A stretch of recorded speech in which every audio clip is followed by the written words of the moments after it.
जब एक बार कथा करने महाराष्ट्र में आए थे, हरताली का तीज शिव महापुराण की कथा बातचीत थी, सुनी थी आप लोगों ने?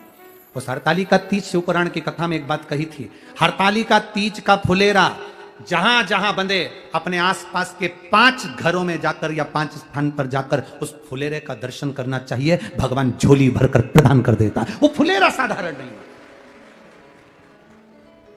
18 तारीख को हरताली का तीज है।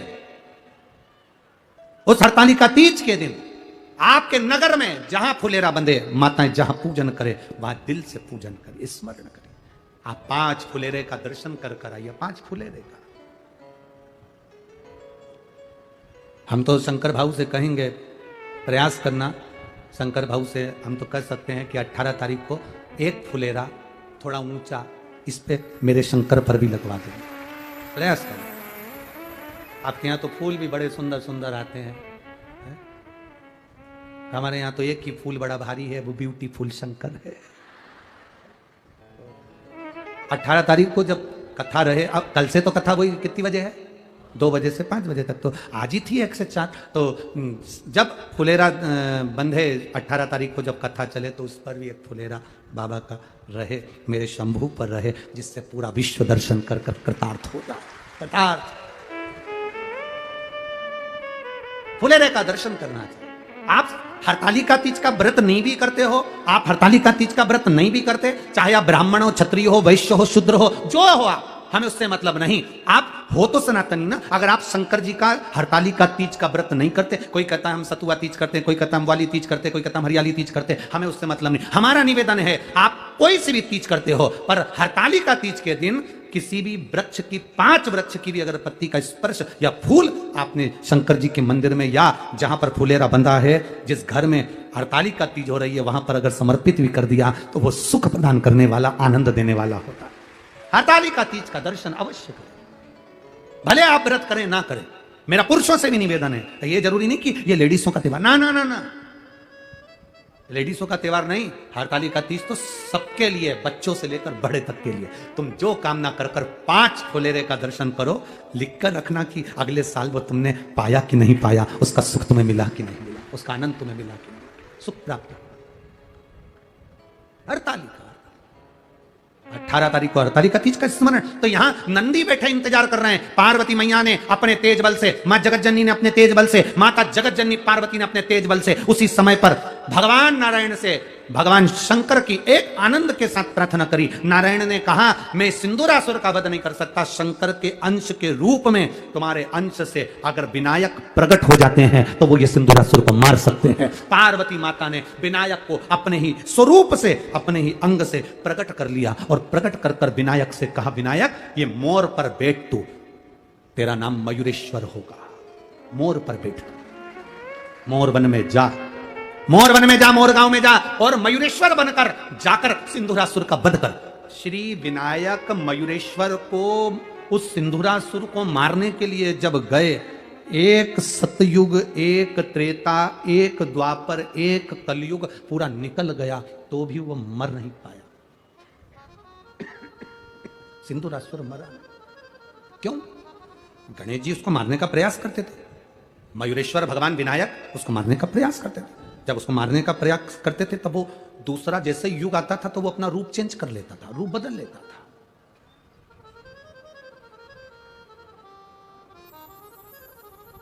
वो रूप बदलता है। विनायक को लगा सतयुग निकल गया, त्रेता निकल गया, द्वापर निकल गया, कलयुग निकल गया, ये मरेगा कैसे? जब तुमको लगने लगे कि कहीं ना कहीं तकलीफ में फंसे हुए हो, संशय में हो, तब उस जगह पर घर के जो बुजुर्ग होते हैं, घर के जो बड़े होते हैं, घर में जो गुरु होते हैं, जो घर का बड़ा होता है, बुजुर्ग होता है, कोई श्रेष्ठ होता है, उसके पास थोड़ी देर जाकर बैठना, वो निर्णय जरूर देगा। वो देगा नहीं, पर किसी अच्छे के पास जाकर बैठना जो सही निर्णय दे दे। किसी ऐसे वैसे के पास जाकर होता है, एक व्यक्ति बहुत तनाव में रहता था, बहुत डिप्रेशन में रहता था, बहुत तनाव में दिन भर तनाव में रहता, दिन भर टेंशन में और तनाव में रहता। वो इतना तनाव में रहता है। एक बार डॉक्टर को दिखाने गया, उसके घर के लोग डॉक्टर को दिखाने ले गए, तो डॉक्टर साहब ने पूछ लिया तुम्हें इतना तनाव रहता है तो तुम इतने तनाव में क्या करते हो? तो कहा मैं जब जब तनाव में ज्यादा रहता हूं तो मंदिर चले जाता हूं। डॉक्टर खुश हो गया, तनाव में रहते हो तो मंदिर चले जाते हो, बहुत अच्छी बात है। मंदिर जाकर क्या करते हो? आराधना करते हो, पाठ करते हो कि पूजन करते हो? कुछ नहीं करता, मैं इतना तनाव में रहता हूं मंदिर चले जाता हूं। मंदिर जाकर करते क्या हो? कुछ नहीं करता, पूजन पाठ कुछ नहीं। तो करते क्या हो? मंदिर पे जाकर जो सब चप्पल छोड़कर जाते हैं दरवाजे पर, उन सबकी चप्पल को एक दूसरे में मिक्स कर देता हूं। इससे क्या होता है? मैं ओटले पर बैठकर देखता रहता हूं, मुझसे ज्यादा चप्पल ढूंढने वालों को तनाव हो जाता है, तो मेरा तनाव कम हो जाता है, मेरा तनाव कम हो जाता है। डॉक्टर ने उसके हाथ जोड़े, तू जानी तो मैं डिप्रेशन में आ जाऊंगा, तू जानी। ऐसे कई लोग आते हैं जो खुद तो टेंशन में रहते हैं, दूसरे को भी टेंशन दे देते हैं। हमारे यहाँ भी कुबेरेश्वर धाम पे एक टेंशन ऐसा है, वो ऐसे कई लोग रहते हैं। एक हमारे यहाँ भी ऐसे ही है, वो जब भी बोलने आएगा ना, कोई साधारण सी भी बात होगी ना, कोई मिलने भी आए तो महाराज महाराज। हमने कहा क्या हुआ? कोई आया। अब अपने को ऐसा लगे कौन आ गया, ऐसा तो चिल्ला के आया, हुआ क्या? कुछ नहीं, खत्म। ऐसे 3-4 लोग ऐसे हमारे यहाँ। एक हापड़ा भी है, हापड़ा भी महाराज। अच्छा, इन लोगों के बिना कुबेरेश्वर धाम पे लगता भी अच्छा नहीं है, फिर ऐसा लगता है थोड़ा जब भी बोले ऐसा। हल्की सी पानी की बूंद गिरी बारिश की, और वो अंदर आके चिल्ला के बहुत तेज पानी आ रहा है, बहुत तेज। इतने में हमने कहा जितने भी लोग बाहर हैं उनको सबको बोल दो अंदर हो जाए, टीन शेड में हो जाए, जाओ जल्दी बोलो।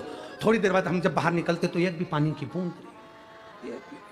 और पूछो उसको बुला के, इधर तू तो कहता बहुत तेज आया था, चलेगा।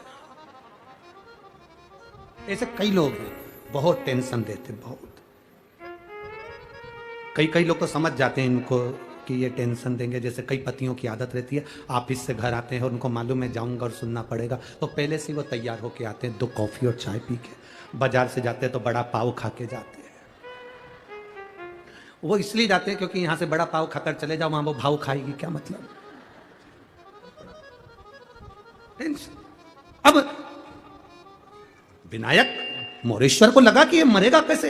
ये तो एक सतयुग चले गया, त्रेता चले गया, द्वापर चले गया, कलयुग चले गया, मरेगा कैसे? माँ जगतजननी के पास जाकर मयूरेश्वर बैठ गए। माँ ने पूछा क्या बात है विनायक, क्या हुआ? विनायक कहते हैं वो मर नहीं रहा माँ, क्या करा जाए? तब कहा इस नंदी को ले जा। ये नंदी, जब तू अगर उस सिंधुरासुर को रूप बदलते हुए पहचान नहीं पाएगा, नंदी उस रूप को बदलते हुए पहचान जाएगा, तुझे बताएगा, उस समय पर तू संहार कर देना, उस समय तू। अभी कथा में कहा था नंदी दरवाजे पर आ जाए, गौ माता दरवाजे पर आ जाए, समझ लेना वो काल को हरने आए। हमें नहीं दिखता, धर्मराज को दिख जाता है। हमारे यहाँ महाराष्ट्र में पौला की पूजन होती है, बेलों की पूजन, क्योंकि वो देख लेते हैं, काल को भी सम्मुख से देख लेते कि कुछ दुख आने वाला है। तो वो नंदी की पूजन, धर्म की पूजन, बेल की पूजन क्यों होती है, गौ माता की पूजन क्यों होती है? उसका कारण वो काल को भी देख लेते हैं कि। तो यहां जैसे सिंदूरासुर ने रूप बदला और मयूरेश्वर भगवान विनायक ने उस सिंदूरासुर का वध कर दिया, नंदी ने बस इशारा करा और वध करा। पूरे भारत की भूमि पर केवल एक अष्ट विनायक में से एक विनायक मयूरेश्वर ऐसे हैं जिनके दरवाजे पर नंदी बैठा हुआ है। अष्ट विनायक में पहला विनायक मयूरेश्वर, जिसका मात्र दर्शन कर लेने पर मैं कहूंगा संपूर्ण भारतवासियों से, देश विदेश में बैठे हुए श्रोता भक्तों को मौका मिले तो पुणे की इस पावन धरा पर आकर मयूरेश्वर विनायक का दर्शन करिएगा, वो सुख प्रदान करने वाला, वो आनंद